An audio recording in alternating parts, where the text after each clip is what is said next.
Wait, he said he's the best player, not in America, not in Cleveland or Miami or in the NBA. He said the best player in the world, the whole wide world. And now, because he's not 22, none of them. Well, I don't get it, Ralph. You're making excuses for your dude, man.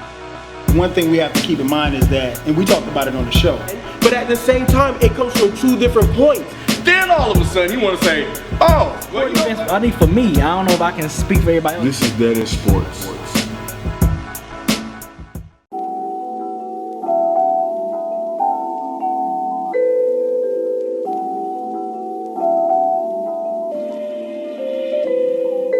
We back again, DeadEndSports, man. Home of DeadEndSports, Dead End Hip Hop, Central Park, Atlanta, Georgia. Make sure you subscribe to the YouTube channel, man. Also, make sure you check us out live every Tuesday, 9 p.m. to 11 p.m. Eastern Standard Time. And if you can't check us out live, we are on iTunes, so make sure you download the podcast. Make sure you also go to DeadEndSports.com. Make sure you check out all of the social media, Twitter, Instagram, Facebook, man, we out here. All right, today what we're going to talk about is Cleveland Cavs, man. We started our series, as far as Dead End Sports is concerned, we started out talking about LeBron. We were initially talking about LeBron going back to Cleveland. So far, the experiment has been shaky, if you will. Cleveland is off to a pretty slow start by their standards. LeBron has made some comments here recently about the team being fragile. By standards. By his standards. Oh, okay. Because you got to understand that everybody thought when this big three of LeBron, Kyrie Irving, and Kevin Love came together, they were just going to run away with the Eastern Conference. Thus far, early in the season, and it is early, but we haven't seen those type of results. So the team they're reeling right now. So the question I have for you guys is, are the Cavaliers mentally fragile? Can they handle the pressure? B, I'll start with you, man. What's wrong with the Cavs right now? I told y'all, man. I'm serious. Like when this first happened, I was like, look, yes, they got Kyrie and Kevin Love, but what I've been saying since day one, these guys not been on the bright lights. They don't know what it's like to be, you know, on national television, on TV all the time. You know, the spotlight is on them all the time. You know, like when LeBron went to Miami, you know, D Wade was a champion. Right. He knew what it take. Udonis Haslem was a champion. He knew what it take. Chris Bosh, you know, went to the playoffs a couple times with Toronto. He knew what it takes. These guys, that like I think either LeBron said that or another commentator said it. These guys are not used to winning. Winning is not in their formula, in their DNA. So you know, Kyrie Irving, Kevin Love, they can't go out there and be like, okay, we know what it takes to win. Like you know, it's even like you said, it's early. It's still November. So, you know, maybe in January, we might be saying a different tune. But as of right now, and I said this before, team defense, they concern me. Even when they got together, because let's be real. D-Wade, we knew D-Wade was a good defender. Right. We know Chris Bosh is a good low post defender. We know Udonis Haslem is a good defender. Joel Anthony, good defenders. I wasn't really impressed with Cleveland before LeBron got there defensively anyway. And I don't think one guy is going to, like, turn them all into the glove, you know what I'm saying, overnight. Right. So I told y'all, I said this at the beginning, I'm like, look, you know, yeah, Cleveland might be the favorite because the East is kind of, you know, not that tough like the West, but I'm still worried about them team defensively that they're not going to show up. What do you think the problem is with Cleveland? Why do you think they're struggling? Everything I said. Just everything I said. That's all. B is like almost like 100% right, man. For me, when I watched them play against Toronto, there was a stretch when they closed the gap and then Toronto blew them back out. Right. And bad teams lose those games. Good teams know how to fight every possession to get that even, get that timeout, and it's 0-0. Let's finish this game out. Even if you lose, you're losing by 2 or 4. Right. You're losing a close possession game. And that's the thing right now with Cleveland when you watch them play. They're either blowing teams out or they're getting blown out. In their wins, they average 113 points. Okay. That's the Cleveland everybody expected. But how can you expect that out of a team consistently when they haven't played together consistently? We talking at what, 12 games in, 13 games in? Yeah, they're 5-7 at the time of this recording. So 12 games in. That's not consistent, that's 12 games. You have 70 games to go. So with that being said, Do I think they could turn it around? I hope so. But it comes down to the mentality and understanding how to close out opponents. And how B said, these guys aren't used to winning or playing at that type of level, game in, game out. Because, yeah, you might have had a little bit of spotlight because Kyrie's the MVP of the All-Star game, but you wasn't on national TV like this. You didn't have championship expectations. You didn't even have playoff expectations. Right. So all of that transition, that's hard. That's hard. And like, none of these guys been, with the exception of Anderson Virgil, none of these guys been battle tested.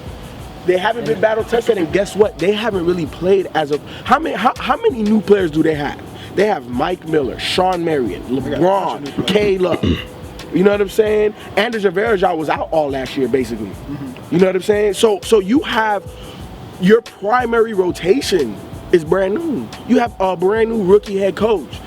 All of that takes more than 12 games. Damn, how does LeBron boxing them out and LeBron doing the coaching? Coach standing there like this.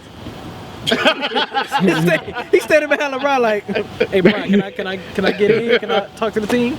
So I don't know, man. But you know what? Here's the other thing too that I watched. A couple times out of timeouts, they'll run a David Blatt set.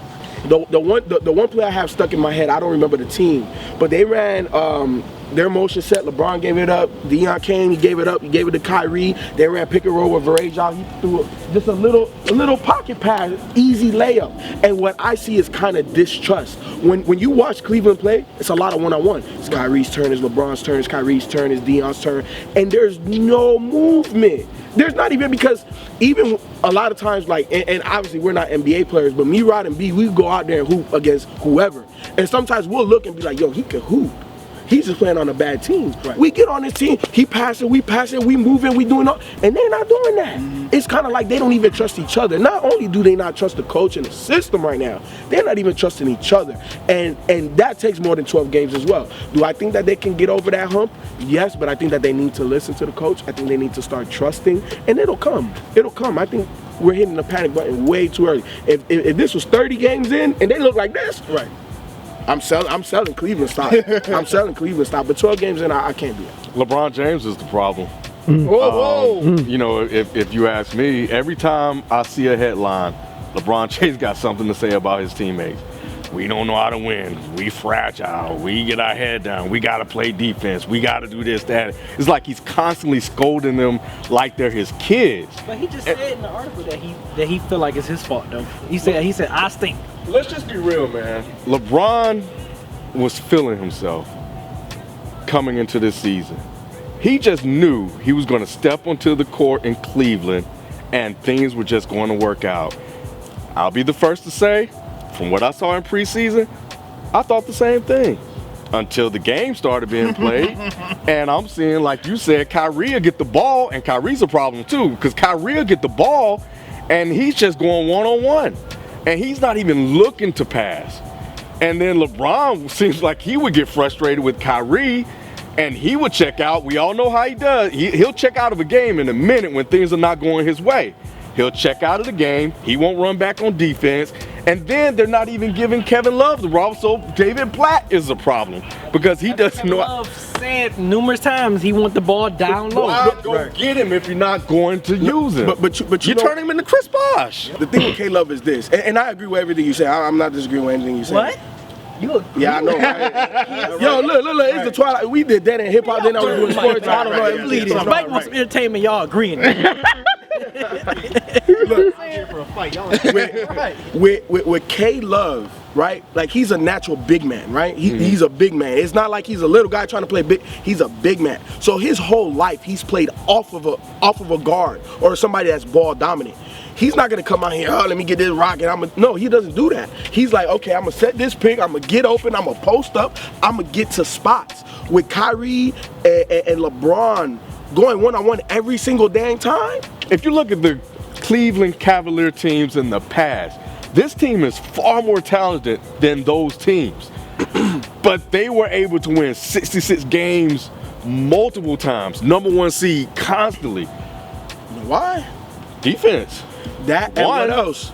they had all of those nuts and bolts players, the guys that make sure that the wheels turn. Right. They have all of the major pieces now, but they don't have no nut and bolts guys. Like Sean Marion's your starting two, you not winning nothing. But that's because David Blatt panicked and started and wanted to. Yes, he did. He panicked and put Marion into the starting lineup. So you're saying that Dion is supposed to be the starter? He put. I think Dion should have been the starter. So wait. Why did he put Dion Waiters on the bench? Because he said he needed offense from his bench. Okay, but Ken, you mean to tell me that a guy since high school, AAU, college, NBA, every single coach has made him the sixth man because of the way he scores? He is a high volume guy that shoots low 40s. How are you gonna put that in? Dion Waiters I mean, you gotta coach him out of that. Remember what you just said. Coach him out of that? No, you can't do that. But think about this though. Think about this. Dion Waiters and Kyrie Irving has been on this team for a while, and they have a history of losing. Each one wants to be the hero. Dion Waiters think he's probably one of the best players in the NBA. I agree. But this is where LeBron James can come in and start mentoring and coaching and molding these guys into doing the things that they need them to do. Now, let me pause you right there. You think you could do that in 12 games? I think if he would have been patient with it, yes, absolutely. Wait, let me back that. Not in 12 games. And 12 games going together. That's what I'm saying. Let me back it up, Ralph. All right. Not in 12 games, but it's a process. It's a process. What I'm saying and what I said earlier is that David Blatt panicked and pulled him out of the starting lineup and started to adjust with the rotation. Here's the thing with the whole Dion Waiters and the rotation thing. I think that is the right move to bring Dion off the bench and let him be like, you think you're a star? It's perfectly fine. I want you to be a star. Has it worked? Wait.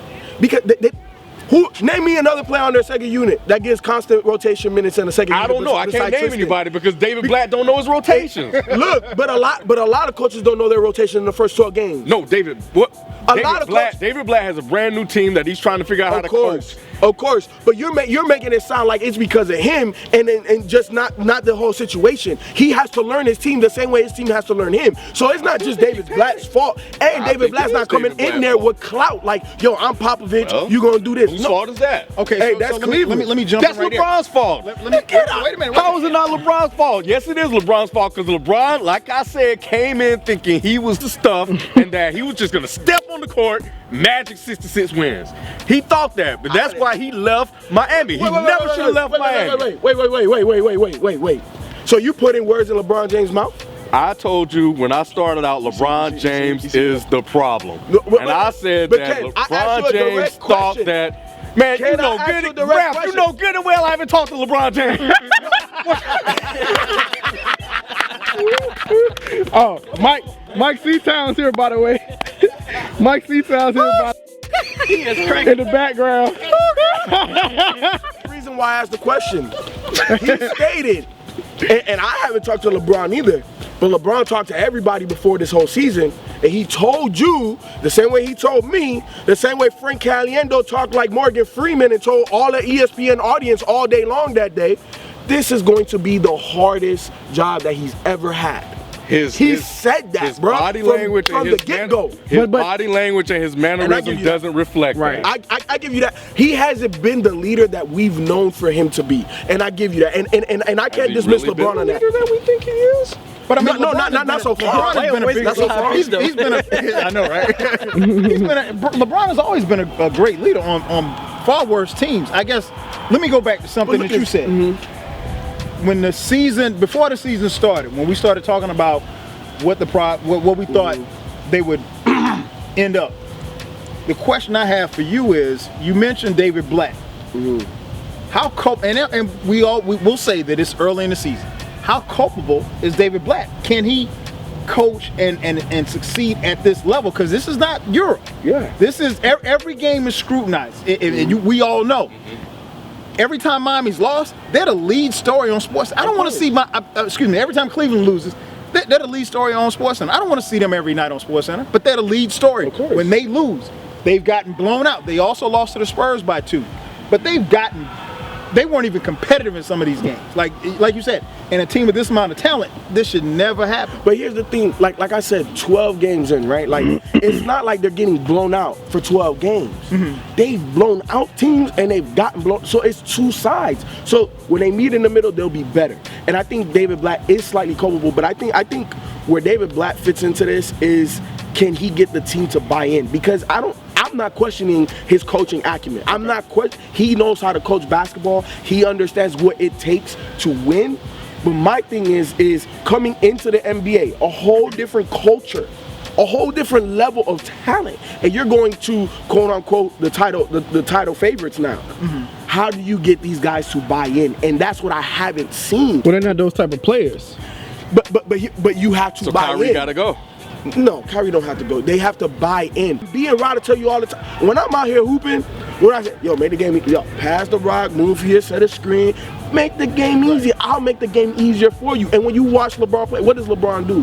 Right? He makes the game easier for you. And you have to feed off of that. And they're not doing that because they're not trusting them. They're like, oh, you're LeBron, well, I'm Kyrie. And I'm going to show you what I can do. Instead of like, you know what, LeBron, you go ahead. And you know what, when they double teaming you, now they can't stop me. Right. They're not playing together. The first video we talked about was LeBron coming back home to Cleveland. Start with you. Just early in the season right now, did he make the right move? No, he didn't. I think I said this before. If he would have stayed in Miami, right now they would still be the easy #1 seed in the East right now. Like they would probably be making it to the finals for a 5th straight year with that Miami team, because you got experience. Right. You can say whatever you want to say about D Wade. I mean, he's going to reserve himself for the playoffs and for the latter half of the season. He's still going to ball. Chris Bosh going to still give you what Chris Bosh going to do. Yeah, I mean, it's like these guys, that crew knew it, and and I said it. If for them to get the way they get they butts whooped by the Spurs, you would think as a competitor, we coming back. We coming back next year, and I'm getting that championship from the Spurs or from whoever. Like, it was a weak move, man. Yeah. I said it that day. It's a weak move, though. Like LeBron an excuse for losing. Yeah, like it'd have been so sincere if they would have won, three-peated, and then LeBron be like, okay, I did my thing. We went to 4 straight finals. Right. I'm going home. We three-peated. Bam. Okay, but for you to get whooped like that and then you just leave, like. As a competitor myself, I'm like, no, we coming back. I want that same team. I want that same team. And I want to try to beat y'all again. And I want to beat them. I want that 7-game series again. I see y'all in June of 2015. So, and I think if he would have stayed, we'd have been like, okay, going into the season, we'd be like, Miami is the clear winner in the East. Like, it's a no-brainer. So, I think he should have stayed. That's just me. I don't think it was a mistake. I think. I don't think it was a mistake. I think honestly, for LeBron it was win-win. I think whatever LeBron decides, like he's the best basketball player in the NBA right now. Of course. So whatever he decides to do, it's a win-win for the league and for himself. It is. And I think that him going back, it's like, okay, so was he gonna finish his career out in Miami? So he's gonna leave sometime. And I feel you, B. I'm 100% with you, because I'm like that too. I'm like, hey, look, y'all blue. Hey, look, run that back. Right. Take it up, run that back, because that's not happening. Run it back. So I feel you, but at the same time, there's business and contracts and the timing. Like, when was the timing going to be better than now? You know what I'm saying? For him to be out of his contract, for the NBA to be going into this new lucrative deal and all. So I understand that. I understand that. I just think it's a win-win for him, regardless of his decision. I think FIFO kind of bought into the narrative that LeBron put out there. I mean, if you look at the reasons why LeBron said he went back, yeah, I mean, to be home, to go home again, to make things right.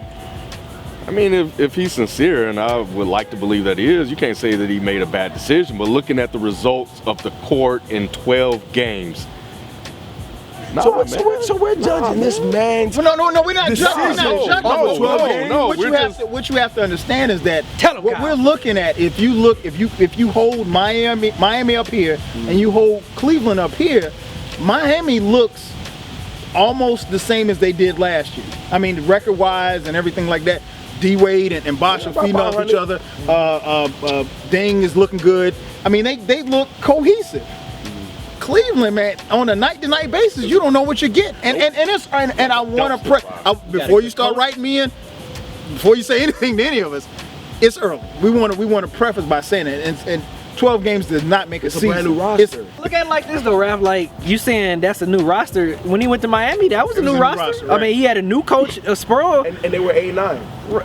Right, that's what I'm saying. He's like, what, your point here? They're 5-7. Be like, okay, yeah. All I'm saying is in the next, how many is that? 5 games. They can't go 3-2. But here's the thing. You can't use that point. Hold on. I'm gonna get him right. Here's the thing. LeBron, I know, right? LeBron at this point has more pressure. He had pressure going to Miami, but he didn't have championships. He was just a great player who hadn't won. Now he's won. Now he's in Cleveland. Like Ken said, it's almost an excuse now. Okay, well, I don't know if we got the talent right now to win right now. He said that. I heard him say that. I don't know if we got the talent to win right now. Where you get that from? You got the talent. You're the best player in the game. You took Eric Snow to the finals. Got Kevin Love over. But hey, I feel you too, but he's not the 22-year-old LeBron either though. Like, cause watching him this year, you're making an excuse. You just said he was the best player in the game. This nigga look dirty now. But dog, you just said he's the best player in the game, so now it's because he's not 22. Now you're gonna try to get him cop out.